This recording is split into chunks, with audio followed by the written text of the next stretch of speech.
Ujú. Bien, jovencitos, a ver, por favor, me confirman la presentación de la pantalla y la grabación.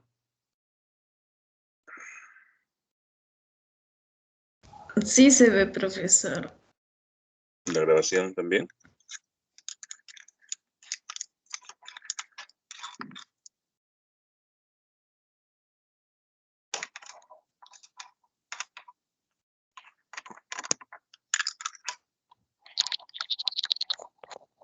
Aló, a ver, ¿me confirmas la grabación? Sí está grabándose. Ok, muy bien. Listo, empezamos todos, jovencitos. Arrancamos. Todavía dices no, todavía no.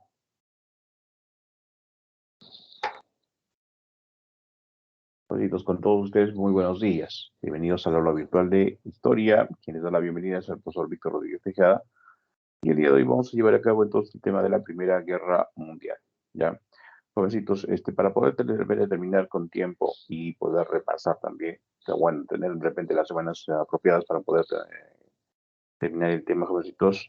Hoy día vamos a hacer la primera parte de Primera Guerra Mundial, jovencitos, y el día domingo, vamos a llevar a cabo entonces de 11 a 1, vamos a terminar el tema de Primera Guerra Mundial.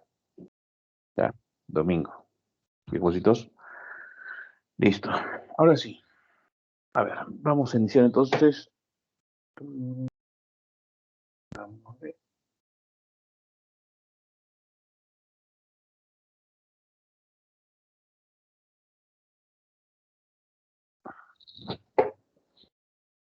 Bien.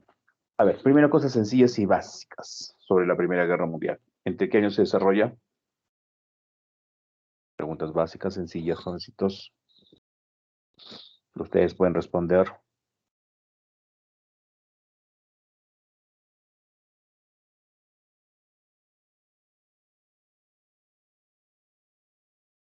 Jóvenes. ¿Entre qué años se desarrolla la Primera Guerra Mundial?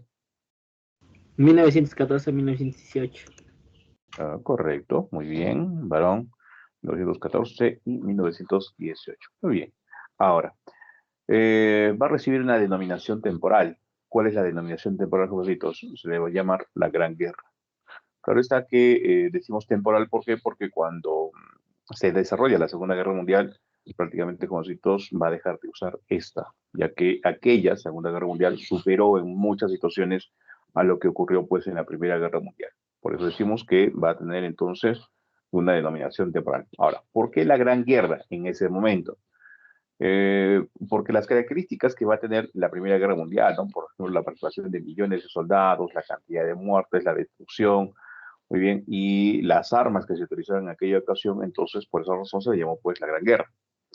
Pero de lo que sí, jovencitos, estamos seguros es de que todavía permanece con la denominación de la Primera Guerra Tecnológica. Recuerda, ¿qué revolución industrial estaría prácticamente más acorde con esta Primera Guerra Mundial? Primera revolución, segunda revolución, tercera o cuarta revolución industrial. ¿Cuál de todas?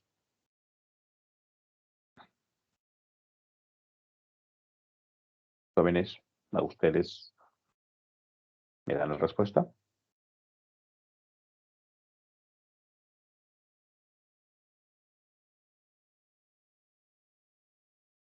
La segunda.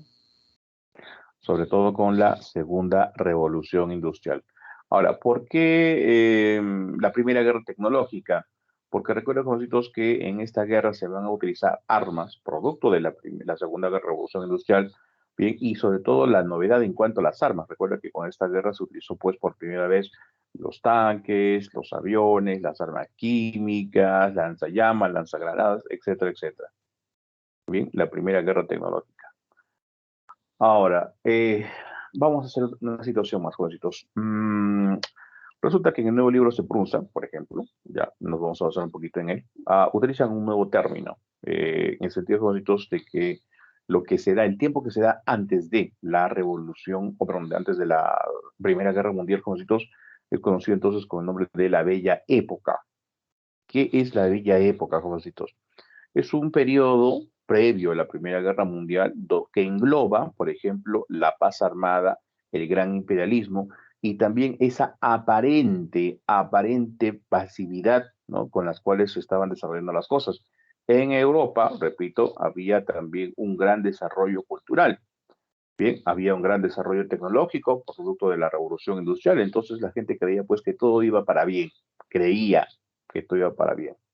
Pero fuera de Europa la situación pues no era pues tan bonita que digamos, ¿sí? Porque ya había pues una fuerte competencia entre los diferentes países industrializados por tratar de tener pues la mayor cantidad de colonias.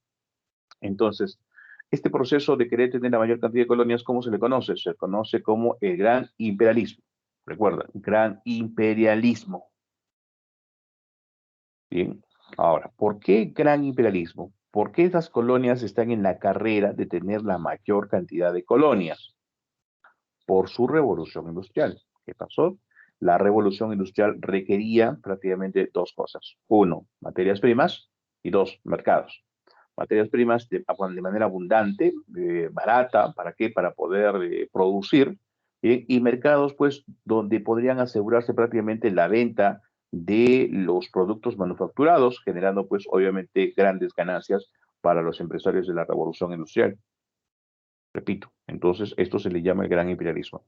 Pero qué tal si dos potencias industriales requerían entonces la misma colonia? Requerían, a carambas. Entonces, como que va a haber un choque de intereses, bien, particulares sobre un determinado territorio, y entonces los países consideraban, pues, que había que estar preparados para una guerra. Entonces, ¿qué era necesario para estar preparados para una guerra? Tener la mayor cantidad de armamento disponible y sobre todo, pues, un armamento de última tecnología. A este proceso le llamamos paz armada. Producto de esta paz armada, vamos a tener entonces la agrupación de potencias industriales e imperialistas, que generalmente en base a sus intereses se van a reunir en dos alianzas. ¿Cuáles son las alianzas?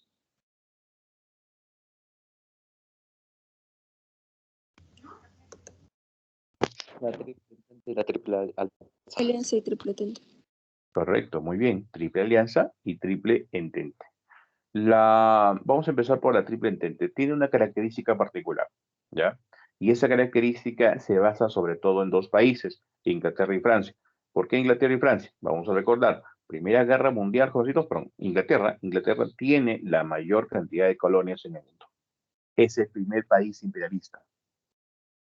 Detrás de Inglaterra está Francia como segunda potencia imperialista, o sea, tiene la segunda cantidad mayor de colonias. Por lo tanto, gracias a estos dos países, decimos entonces que la triple entente tiene como características que el tener la mayor cantidad de colonias. Pero vamos al otro bloque, la triple alianza. ¿Qué tiene la triple alianza, cositos? Vamos a destacar acá a dos países, Alemania e Italia. Y resulta que estos dos países pues no tienen colonias. Son países industriales, pero no tienen colonias. O si las tienen, son muy pocas, que no satisfacen prácticamente su demanda. Ahora, ¿por qué no tienen colonias? Alemania e Italia se habían unido o se habían unificado muy tarde. Alemania aparece pues en 1871, Italia aparece en 1870. Entonces son potencias industrializadas, pero ¿cuál es el gran problema, jovencitos? Recuerda, estas potencias industriales deberían tener ¿qué? Deberían tener colonias. Deberían tener colonias, pero no las tienen. Entonces, considerando las situaciones que se van a dar, sobre todo en el caso de Alemania, de manera particular, Alemania va a tener un gobernante llamado Guillermo II, que justamente va a cometer una serie de errores, sobre todo en su ambición de que Alemania tenga pues más colonias. Y gracias a esos errores se formó pues la Triple Entente. Ahora, este gobernante, ¿cómo se llama? Recuerda, Guillermo II. Y Guillermo II quería pues hacer una nueva redistribución de colonias, pero ¿en qué se estaba basando para hacer esta redistribución colonial? Se estaba basando en la guerra. Para poder hacer una nueva redistribución colonial era necesario entonces hacer la guerra. Estaban convencidos de que la guerra era justificada. Entonces Alemania, en su ambición de querer tener más colonias, provoca justamente al grupo de países que sí las tenía, porque se van a sentir amenazados. ¿Amenazados por qué? Porque Alemania pues va a iniciar un proceso de armamentismo, ¿sí? Que va a poner prácticamente los pelos de punta a estos países y van a tener que unirse en contra de Alemania. igualitos, entonces aquí encontramos las características entonces principales tanto de la Triple Entente. Recuerda que es el bloque de países que tiene la mayor cantidad de colonias, y el otro país, el otro grupo, la Triple Alianza, bien, Alemania, Italia, Austria, Hungría, que tienen la ambición de querer conquistarlas. Con esto prácticamente concluimos los siguientes cositos. Bien, vamos a decir, por ejemplo, ¿cuál es la causa económica? ¿Cuál es la causa económica de la Primera Guerra Mundial? Tú me respondes.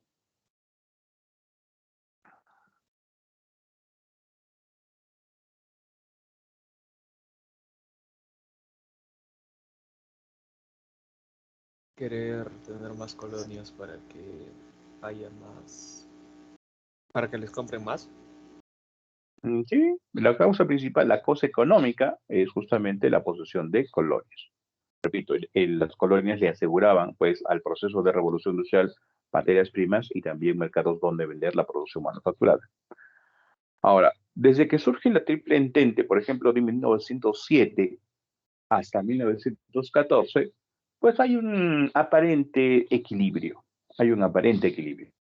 Pero lamentablemente en ese proceso de 7 años, las situaciones van a empeorar entre todas estas potencias reunidas pues en estas dos alianzas. Entonces va a generar una especie de rivalidad política, económica, industrial y territorial. ¿Bien? Pero todas estas rivalidades están motivadas por otra situación que se considera como la causa detonante de la Primera Guerra Mundial, que los nacionalismos. Los nacionalismos. Profesor, ¿qué es el nacionalismo, jovencitos? A ver, chicos, ustedes me dirán qué es el nacionalismo.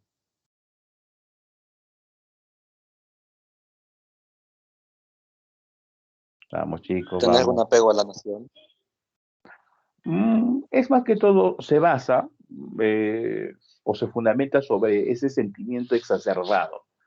¿Bien? Un sentimiento exacerbado de apego, de pertenencia a un grupo de costumbres, tradiciones, creencias, historia, geografía, ¿no? Vas a tomar entonces la defensa de que algo te pertenece, y obviamente ese sentimiento es reconocido por otras personas que también pues sienten lo mismo. O sea, el detalle es el siguiente, entonces, ese nacionalismo ha sido usado para qué? En el aspecto político ha sido utilizado para poder agrupar, ¿bien?, a un grupo de personas, para que se identifiquen con una nación, con un objetivo. Pero para que se agrupen, ¿listo?, y puedan cumplir un objetivo, este nacionalismo en el aspecto político ha cometido una exageración. ¿En qué sentido? En que ha sido utilizado, jovencitos, para crearle enemigos. ¿Ya? Enemigos. ¿Lo ponemos a prueba? ¿Sí? ¿Quieres sentir ese nacionalismo? Para que A veas ver, que... profe. A ver, listo, mira, ¿estás preparado? No te preocupes. Sentirlo, profe, a ver. Ya, A ver si puede, profe. Denis seguro que es. Ay, Denis, ay, Denis. Ya, profe, Denis, yo buenos estoy días. tranquilo. Ya lo quieres recibir. Bandido. Dámelo, profe, Listo. dámelo. Ok, varón. Escúchame, ¿qué tal si decimos, por ejemplo, que el mejor ceviche lo hace Ecuador? Imposible, profe. ¿Cómo, profe? Repita. Profe, perdón, me está insultando, creo. Ya podemos Sé que decir profe. cambiamos con el ceviche. podemos decir que el pisco es chileno. No, a ver, No, ¿qué no, tal no, con? no. El pisco, no, no, no, profe, no. A ver, ¿ves?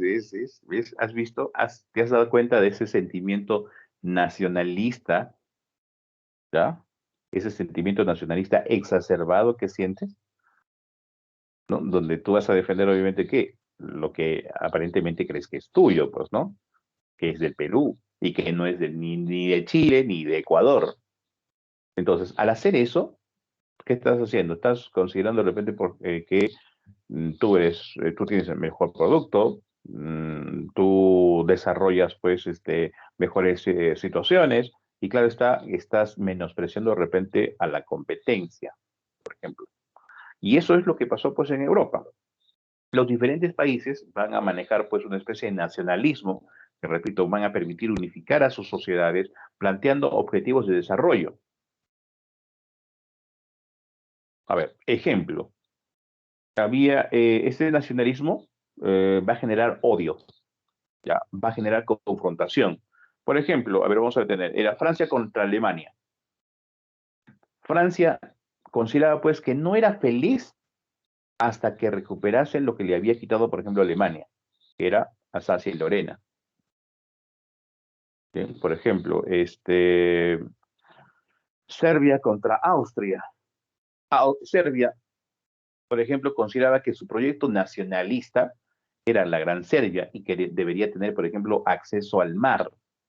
Pero resulta, jovencitos, que había otra potencia que no quiere que Serbia se convierta, pues, o que domine en el mundo balcánico y le quita justamente ese acceso al mar. Entonces, esa necesidad de este país de Serbia de querer tener esa salida al mar, jovencitos, va a generar el conflicto. ¿Qué, jovencitos? Listo. Ahí tenemos entonces las características principales de lo que es la Primera Guerra Mundial. A ver, fechas importantes que tenemos que recordar, jovencitos, es por ejemplo los días 28, 28, 28, 28, 28. Listo, varones, ya saben, jovencitos, ¿no? 28. Muy bien. El 28 de junio, por ejemplo, pretexto. ¿Qué pasó este día, muchachones? A ver, yo sé que ustedes, muchos de ustedes van a sacar su experiencia, ¿sí? Por no decir su otra palabra como facilidad, por ejemplo, y me van a decir la respuesta.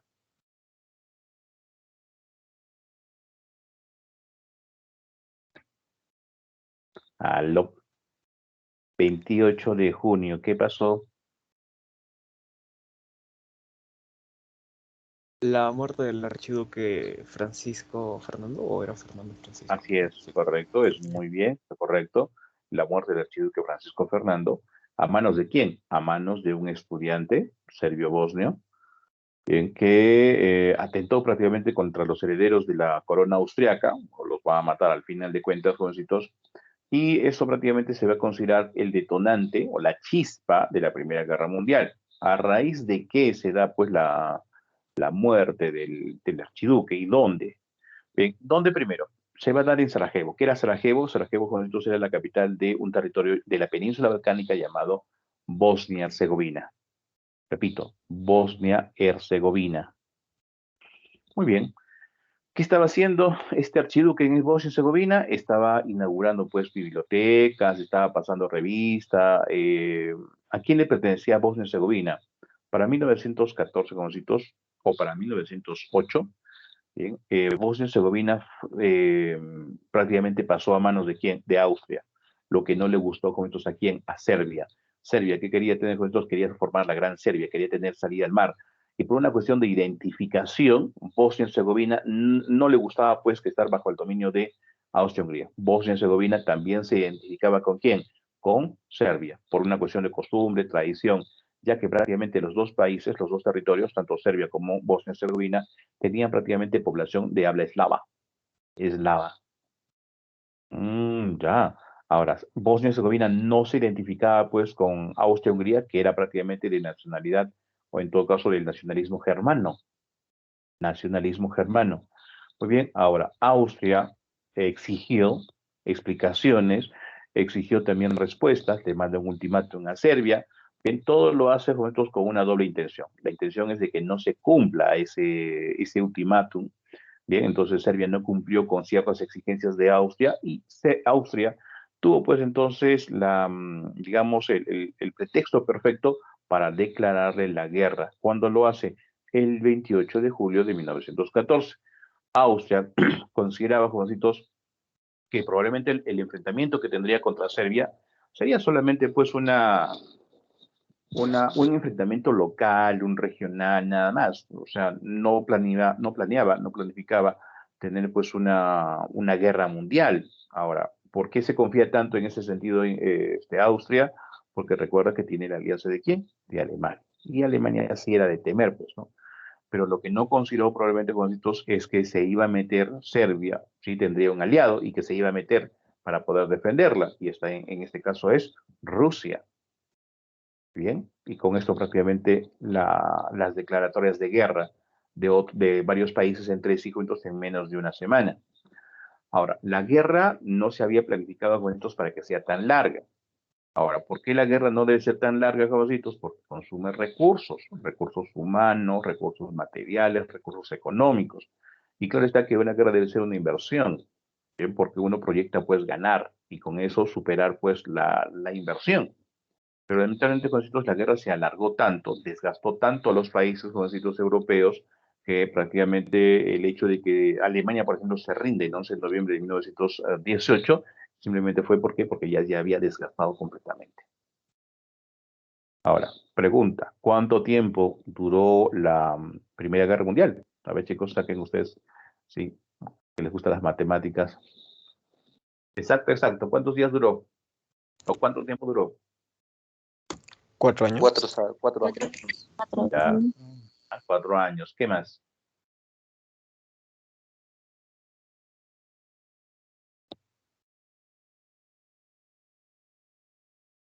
¿Cuántos meses? ¿Cuántos días? 1 año, 3 meses, 13 días. 4 años, 3 meses y 14 días. Bien, 14 días. Bien, cositos, vamos ahora a hablar de los antecedentes. Muy bien, como ya tienes más o menos una idea de los antecedentes, entonces te será más fácil de entender. Veamos, primera situación que vamos a considerar tiene que ver con, ¿qué? Con la revolución industrial. ¿Qué tiene que ver la revolución industrial, jovencitos? Resulta de que, como ya te expliqué anteriormente, la revolución industrial tiene necesidades. ¿Y cuáles son esas necesidades? Producir de manera mecanizada y en mayor cantidad. ¿Por qué con esto lo está haciendo? Porque recuerda que a su vez va de la mano, recuerda, hay una revolución demográfica. ¿Qué quiere decir? La población pues está en constante crecimiento y esta población que está en constante crecimiento necesita satisfacer ¿qué cosa? Necesidades. Ahora, la revolución industrial cumple con satisfacerlas, pero también se da cuenta en el proceso que puede suplir las necesidades de otros mercados. Entonces, para poder suplir las necesidades de esos otros mercados, necesita pues mayor cantidad de materias primas. Claro que esas materias primas, recuerden, no las va a encontrar en Europa porque está totalmente copada por países industrializados, sino que va a encontrarlas pues en otros territorios, en otros continentes, África, Asia, Sudamérica.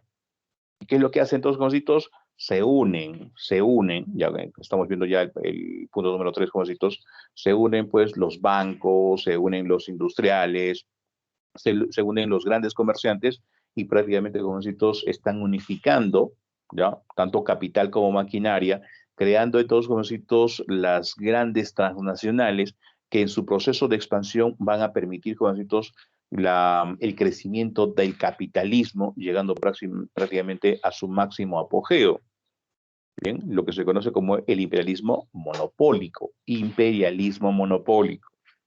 Bien, jovencitos, ahora, número 4, los países industrializados, jovencitos, normalmente no quieren de que un país o que otros países se conviertan pues en una gran potencia industrial, porque eso va a requerir, jovencitos, que tanto la potencia industrial pierda, por ejemplo, la posesión de ciertas materias primas, como también mercados.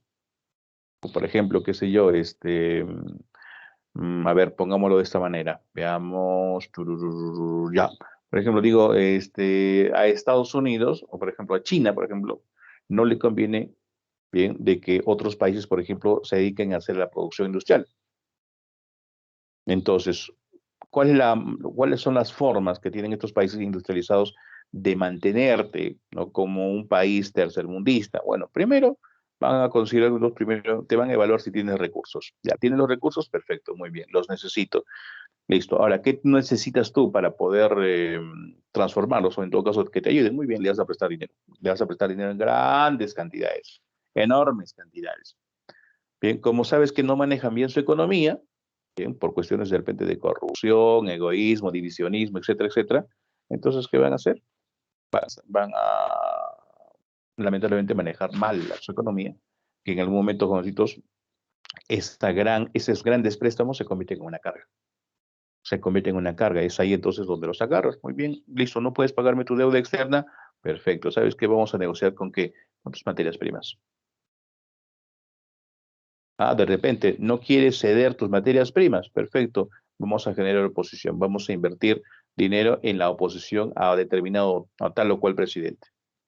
O en el peor de los casos, te van a generar una guerra. Y con una guerra, jovencitos, prácticamente tus materias primas van a estar a precio de regalo.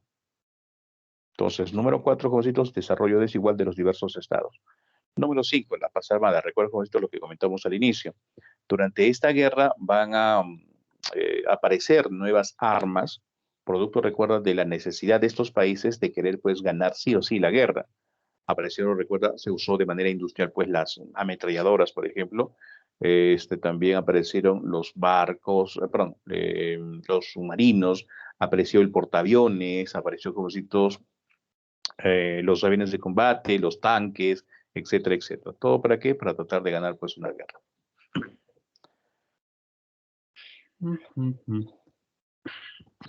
Siguiente antecedente, el gran imperialismo. Ya tienes también una idea de lo que hemos comentado al inicio.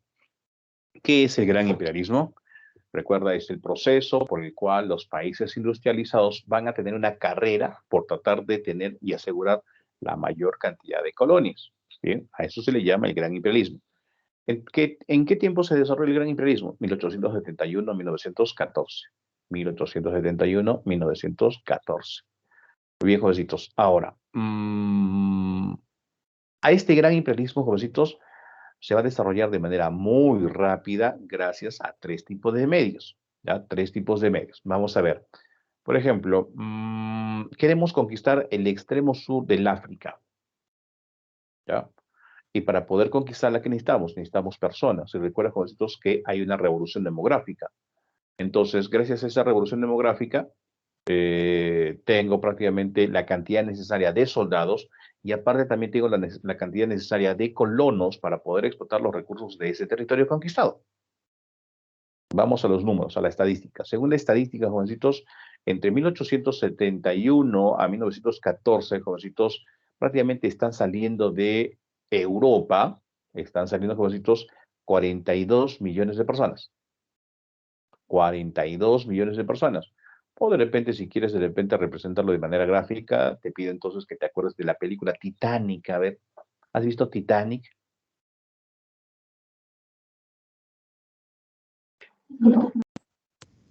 ¿Qué es eso? No. ¿Cómo Sí, que creo no has visto Titanic? ¿Cómo que no has visto Titanic? Por favor, ya sabes que vamos a tener canchita, vamos a ver Titanic entonces, ¿ya?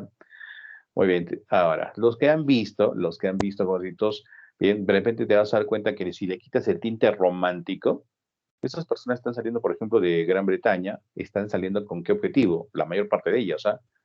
Están saliendo con el objetivo de mejorar su condición económica. ¿Y hacia dónde están yendo? Están llegando prácticamente para América. Bueno, ese es el objetivo, llegar a América, pero bueno, chocó pues con un iceberg, jovencitos, y lamentablemente se fue pues a fondo.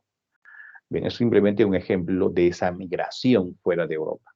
Entonces, lo que estamos comentando, jovencitos, en este caso, es un tipo de medio conocido pues como los medios humanos. Ahora, necesito trasladarle a 42 millones de personas a diferentes partes del mundo. ¿Qué voy a utilizar?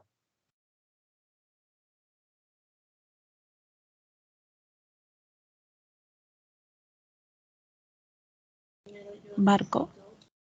Claro, voy a necesitar barcos. Oiga, ¿y cuántos barcos se van a tener que construir entonces en esa época? Bien, para poder trasladar a semejante cantidad de personas. Bien. Ahora, no solamente barcos, sino de repente para poder trasladarlos dentro de los territorios, ¿qué cosas necesito? Necesito ferrocarriles. Bien, de repente la gente de ese territorio no está de acuerdo, pues, ¿no? Con semejante invasión, con semejante llegada de personas. Entonces, ¿qué hacen? Necesitamos, ¿qué cosa? Armas. ¿Y quién me ofrece esas armas, esos barcos, esos ferrocarriles? La revolución industrial. Estamos hablando ahora de medios técnicos. Ahora, para producir todos esos barcos, todos esos ferrocarriles, ¿bien? Y armas que se van a producir en aquella época, ¿qué necesito? Necesito dinero. Necesito dinero. Y hay dinero, ¿no? Estamos hablando ahora de los medios económicos. Hay dinero. ¿Producto de qué? Producto de la revolución industrial. Recuerda, apogeo del imperialismo monopólico. Tienen pues una enorme cantidad de dinero que les sirve justamente para poder invertir, ¿bien? Y así tratar de ganar más dinero todavía.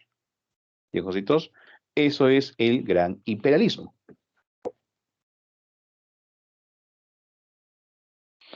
A ver, un ratito voy a traerme un vasito con agua. A ver, espérate.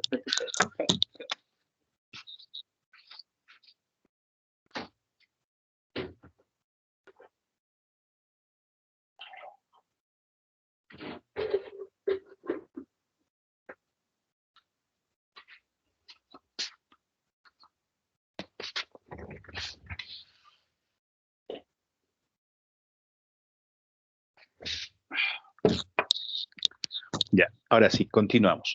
Mejorito, a ver, primero una pregunta hasta aquí. ¿Alguna duda, alguna consulta que tenga?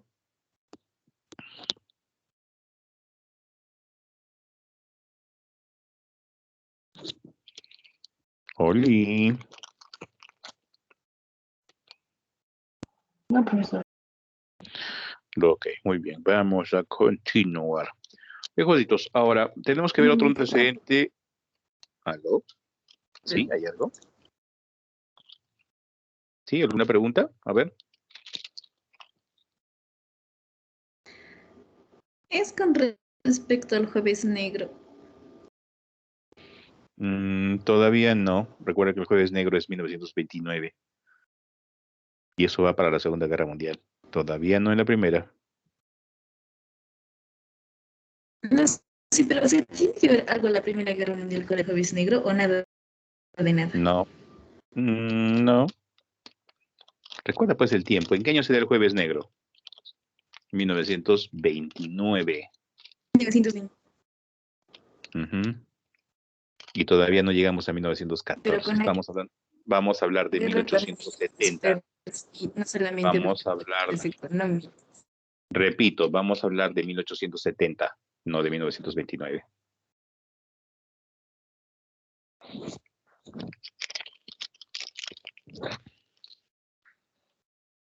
Ahora sí.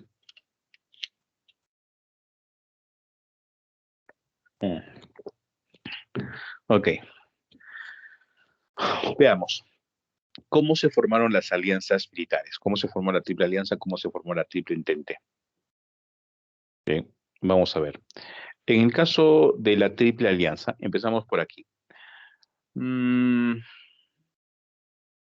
la década de los 60, vamos a ver prácticamente el desarrollo de un Estado germano de los varios que habían. Que todavía no existía, recuerda, Alemania.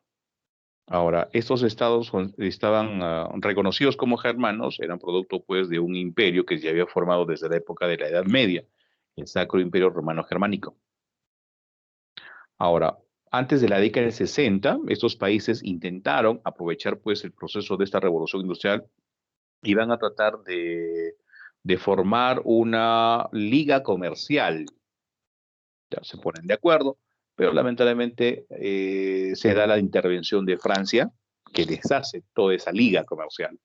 Claro está que a estos países o estos estados germanos no les gusta la intervención de Francia y uno de ellos se propone superarla. Y este estado germano se llama Prusia. Prusia va a tener, por ejemplo, la dirección de un canciller, conocido pues como el canciller de hierro, bien, su nombre era Otto von Bismarck. Otto von Bismarck, el canciller de hierro.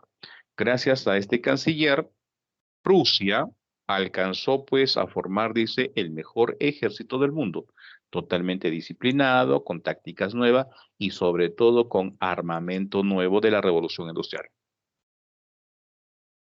¿Bien?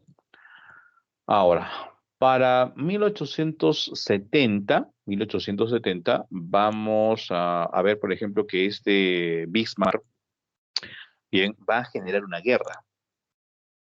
Y el objetivo de esa guerra, obviamente va a utilizar el nacionalismo, va a servir para qué? Para poder unificar a los demás estados germanos. Y en esa unificación, jovencitos, por ejemplo, van a dejar de lado a quién? A Austria-Hungría. ¿Y por qué dejan de lado a Austria? Porque hay una situación que los diferencia, ¿no? Alemania, por ejemplo, es generalmente de índole luterana, estamos hablando ya de religión, jovencitos, y los austriacos generalmente eran cristianos católicos. ¿Bien? Ahora, Bismarck crea una situación, jovencitos, en la que provoca a Francia, y Francia cae en la trampa y termina declarándole la guerra a Prusia, lo que provoca que los diferentes estados germanos ya se vayan a identificar con Prusia, bien, como que es la víctima, y entonces se aprovecha el momento para qué, para la creación de Alemania. Entonces el objetivo de Bismarck prácticamente se cumple, se ha creado Alemania. Derrota a Francia como citos, y provoca, por ejemplo, la salida de la renuncia de un emperador. Además, también le quita territorio. ¿Qué territorio le quita? ¿Qué territorio le quita Alemania a Francia? Alsacia y Lorena. Alsacia y Lorena. Entonces, con quitarle Alsacia y Lorena, jovencitos, repito, se reafirma entonces Alemania como potencia industrial. Ha nacido el Segundo Reich. El Segundo Reich. ¿En qué es el Segundo Reich? El Segundo Imperio Alemán. ¿Quién dirige entonces a este Segundo Reich, jovencitos? Guillermo I. Guillermo I. Listo. Ahora, ¿qué pasó con Francia? Francia, jovencitos, a raíz de esta derrota, va a utilizar el nacionalismo, ¿ya?, para poder superar los errores que ha tenido en esta guerra contra Francia. Por ejemplo, dice, el 25% del ejército francés deja abandonado su puesto, deja abandonado su deber. Bien, el 25% de la tropa prácticamente abandonó el campo de batalla. Entonces, esto se va a reducir dramáticamente para la Primera Guerra Mundial. Pero, ¿qué es lo que ha hecho Francia? Ha utilizado su nacionalismo, que tiene pues una denominación, se le llama el revanchismo. Y se le llama el revanchismo, ¿por qué, jovencitos? Porque Francia consideraba que para poder cumplir como nación, repito, nación, bien, era necesario entonces integrar lo que le faltaba. ¿Y qué le faltaba? Alsacia y Lorena. Dice, pues era característico en aquella época de que los niños de la educación francesa recibieran de repente tareas como, por ejemplo, pintar o en todo caso dibujar el mapa de Francia, incluyendo y pintándolos de negro, ¿a qué? Alsacia y Lorena. ¿Qué le estaban metiendo en la cabeza a los niños de aquella época?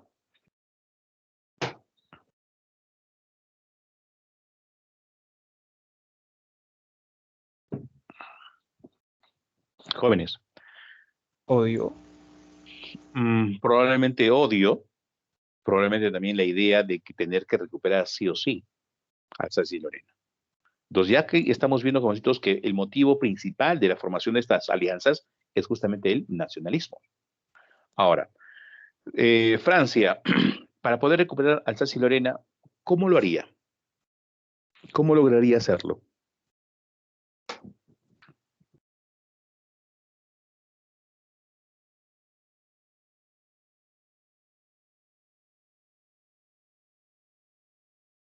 ¿Mediante qué forma? Teniendo aliados. Teniendo aliados. Pero Francia no va a tener aliados. Hasta 1890 no va a tener aliados. Entonces, en ese momento, ¿cómo pretendería Francia recuperar Alsacia y Lorena?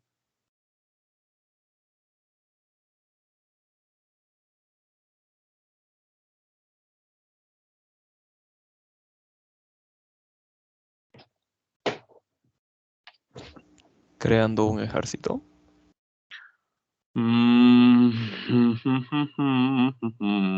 ¿Para qué utilizaría ese ejército? Una guerra. La idea es guerra, pues. La única forma que veía el nacionalismo era pues la guerra. El nacionalismo consideraba pues que para poder derrotar a ese enemigo era entonces necesario guerra. Ahora, la otra pregunta es, ¿Alemania en ese momento querría aceptar una guerra contra Francia? La respuesta es no. Porque como te dije anteriormente, toda guerra que hace, consume. ¿Qué consume? Recursos humanos, recursos materiales y también seres humanos. Y Alemania ya estaba en otra competencia, estaba en una competencia industrial, jovencitos, ¿con quién? Contra otros países europeos. Ya, entonces, para proteger ese desarrollo económico e industrial que estaba teniendo Alemania, ¿qué hace Bismarck? Bismarck va a ser el canciller, pues, ahora de Alemania. Y Bismarck, pues, tenía una característica, era mucho más diplomático. ¿ya? Pretendía entonces tratar de proteger a Alemania, bien, mediante alianzas. Y la primera alianza que va a formar, jovencitos, es pues Alemania, Austria, Hungría y Rusia. Alemania, Austria, Hungría y Rusia. Cuando se forma, jovencitos, esta alianza, se va a formar, jovencitos, un año después de haber logrado la victoria contra Francia, o sea, 1872. 1872. ¿Y cómo se llama esta alianza? La armonía de los tres emperadores. La armonía de los tres emperadores. Pero con el tiempo, esta alianza no va a durar mucho tiempo. Ya no va a durar. ¿Por qué, jovencitos? Porque estos dos países, Rusia y Austria-Hungría, tienen otra pretensión. ¿Y cuál es su pretensión? Su pretensión es este territorio. ¿Ya? ¿Y cómo se llama ese territorio que hemos apuntado con el láser, jovencitos? Se llama Península Balcánica. ¿Y por qué quieren tener la península balcánica? Porque en el caso de Rusia, jovencitos, está sufriendo también la expansión, ¿bien? Y el dominio por parte de Japón. ¿Tá? Entonces recuerda que toda potencia industrial o todo país industrializado, no necesariamente la potencia, bien requería preferentemente tener acceso al mar. ¿Para qué? Para tener los recursos, las materias primas y también poder exportar productos manufacturados. Entonces, estos dos países quieren tener pues la península balcánica. ¿Correcto? Ahora, Rusia se da cuenta de que Alemania tira más para Austria-Hungría, que las reconoce a ambos países, jovencitos, el nacionalismo germano. Nacionalismo germano, Alemania, Austria-Hungría. Muy bien, entonces Rusia no le gusta, no le convence de que Rusia, perdón, de que Alemania esté jalando más para Austria-Hungría y entonces se retira. Entonces a Bismarck no le conviene que Rusia se retire porque sería prácticamente darle la oportunidad a Francia de tener un aliado. Entonces Bismarck y Rusia, conocidos, van a firmar, o Alemania y Rusia van a firmar entonces una alianza conocida como el Tratado del Reaseguro. Tratado del Reaseguro. En Alemania, Rusia. Muy bien, ahora, para que no desconfíe Austria de Alemania, entonces, ¿qué hace Bismarck? Firma otro tratado con Austria conocido como la Duplice. La Duplice. En ambos tratados, jovencitos, Alemania, ¿qué es lo que va a lograr? Va a lograr la siguiente situación. Si Rusia y Austria-Hungría se van a pelear por la península balcánica, entonces Alemania no intervendría, permanecería neutral. Pero ¿qué tal si Alemania tiene pues conflicto con Francia? Entonces en ambos tratados decía lo siguiente, ¿no? Si Rusia y Austria-Hungría, jovencitos, veían que Alemania se mechaba con Francia, entonces estos dos países permanecerían neutrales. ¿Quién es el genio diplomático aquí, jovencitos? ¿Qué personaje es el genio diplomático? Bismarck. Correcto, Bismarck. Y Bismarck, jovencitos, repito, este genio diplomático poco a poco se va a convertir prácticamente en el árbitro de las relaciones internacionales. Árbitro mundial de las relaciones internacionales. Ahora, ¿qué pasó después, jovencitos? Entonces, vamos a ver el siguiente sistema bismarckiano. Digo, sistema bismarckiano, ¿qué es? Es el conjunto de alianzas que generó Bismarck. ¿Cuál es el objetivo de los sistemas bismarckianos? ¿Proteger a quién? A Alemania. ¿De quién? De Francia. Recuerda que Francia le tiene cólera, pues Alemania quiere recuperar Alsacia y Lorena. Muy bien, ahora, el siguiente sistema, ¿cómo se llama? La Triple Alianza. 10 años después de haber formado la armonía de los tres emperadores. Bien, entonces, ¿de qué año estamos hablando? 10 años después de la armonía de los tres emperadores. ¿Qué año sería? 1882. Correcto. En 1882 vamos a ver entonces, vamos a ser testigos del nacimiento de la armonía o en todo caso de la Triple Alianza.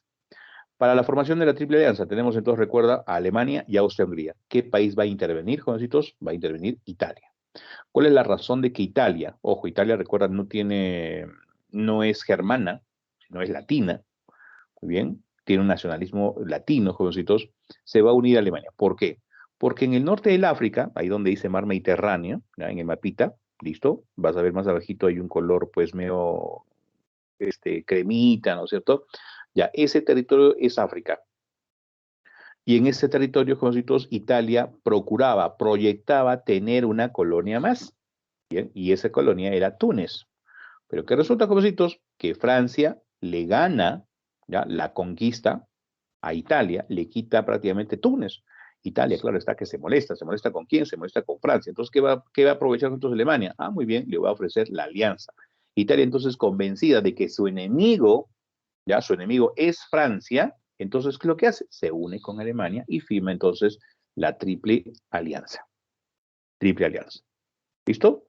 Muy bien. Ahora, hasta ahí entonces ya tenemos una alianza. Bien, una alianza.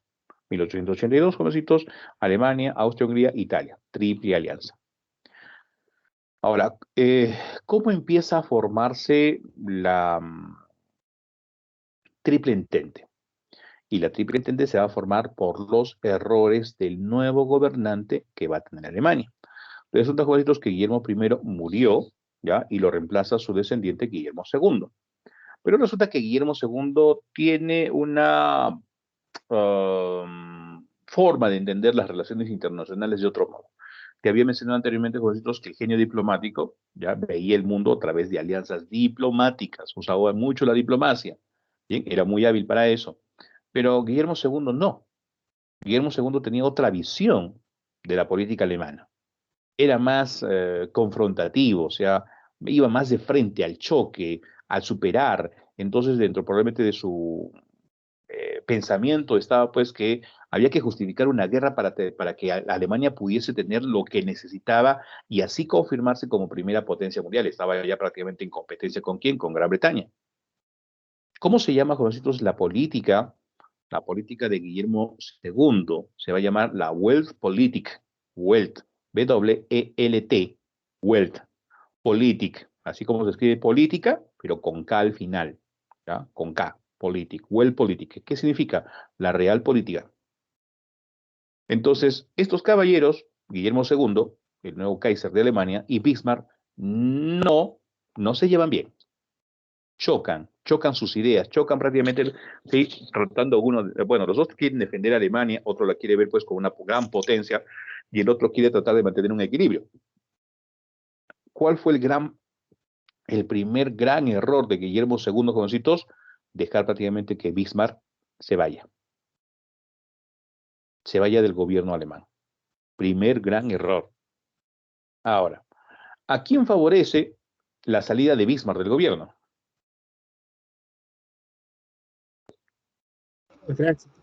Francia. A Francia. Correcto, Francia. Entonces, jovencitos, Francia ya no va a estar prácticamente, jovencitos, controlada por Bismarck. Va a tener mayor libertad, ¿correcto? Listo. Segundo gran error de Alemania. Guillermo II no reafirma el Tratado de Reaseguro. Ya, no reafirma el Tratado de Reaseguro. ¿Listo? ¿Qué pasó? Que todo tratado tiene pues un tiempo, ya tiene un tiempo planificado en donde los estados pueden de repente asegurar la firma para que continúen pues estos acuerdos o simplemente dejarlo ahí. Se cumplió el tiempo del Tratado de Reaseguro y resulta pues, entonces de que Guillermo II no lo reafirma, ya lo deja prácticamente libre a Rusia. ¿A quién le conviene que Rusia se haya quedado libre? A Francia. Bien, entonces como que se van a dar acercamientos entonces entre Francia y Rusia. Ahora, ¿cómo va a sumarse Gran Bretaña después de 1890? Resulta, jovencitos, que antes de 1890, o sea, en la época en la que Bismarck era canciller, resulta que Inglaterra estaba de favor de Alemania. Es más, habían hecho alianzas. ¿Por qué hasta antes de 1890 Inglaterra estaba del lado de Alemania? Resulta que en esa época, antes de 1890, Inglaterra no se llevaba bien con Francia. ¿Y por qué no se lleva bien con Francia? Porque resulta que ambos países tienen problemas de límites coloniales entre África y Asia. Entonces, aprovechando la situación, Alemania firma pues alianza con Gran Bretaña o Inglaterra. Pero cuando Guillermo II, jovencitos, permite que Alemania ya compita de una manera pues brutal, resulta que en esa época ya Alemania había superado en el aspecto industrial, por ejemplo, a Inglaterra. sobre todo en la producción del acero. Y recuerda pues que en ese momento el acero alemán era pues, ¿no? Lo tenía las 3B, ¿no? Bueno, bonito y barato. Y en ese momento recuerda que el acero es el principal metal de la época, porque con eso podrías hacer ¿qué? Barcos, podrías hacer ferrocarriles, podrías hacer armas, podrías hacer maquinarias para la producción industrial. Entonces, esos productos alemanes, por ejemplo, el acero, bien, están desplazando de los mercados internacionales, bien, a los productos ingleses. Y recuerda que varios de estos productos, por cuestión del libre mercado dentro del capitalismo, se vendían también pues en las colonias de Inglaterra. Pero claro está que este desplazamiento comercial, repito, de los productos alemanes, ¿sí? Sobre los productos ingleses, provoca serios problemas económicos a Gran Bretaña. No le gusta. Entonces, ¿qué hace Inglaterra para poder proteger sus intereses comerciales, industriales y económicos? ¿Qué hace? Le cierra los mercados a los productos alemanes. Le cierra. Claro está, jovencitos, que este golpe a Alemania también la resiente, porque su acero, su principal producto de bandera, no se vende, causando la preocupación prácticamente de sus industriales y de sus ingresos económicos.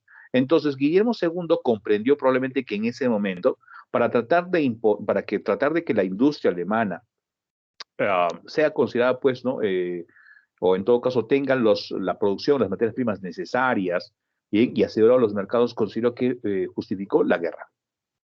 Y para justificar la guerra, ¿qué es lo que hace? Ordena el rearme naval.